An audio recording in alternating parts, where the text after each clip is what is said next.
దారే లేని ఊరు ఉంటది, కరెంట్ లేని ఊరు ఉంటది, నీళ్లు కూడా లేని ఊరు ఉంటది.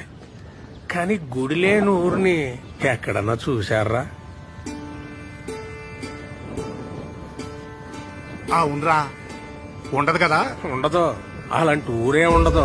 ఎందుకో తెలుసా? ప్రతి గుడిలోని దేవుడు ఉంటాడని కాదురా, ఆ గుడి ఆ దేవుడిగా చెప్పాలని, ఆ కథ మనకు గుర్తుండిపోవాలని కడతారా. మన రామాలయం సీతను కాపాడుకున్న రాముడు కథ కాదు చెప్పేది. అలాగైతే అది ప్రేమ కథ మాత్రమేది కదా. ఆహా, రాముడి సమస్య తనదనుకున్న హనుమంతుడి కథ.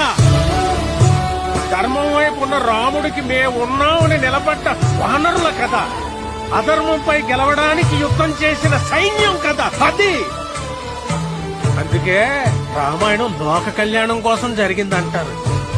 ప్రతి భజనలోనూ చెప్పుకునే ఈ కథ ఏదో ఒక రోజు మనకు ఉపయోగపడాలని చెప్తాం. ఈ రోజు అవ్వాలరా.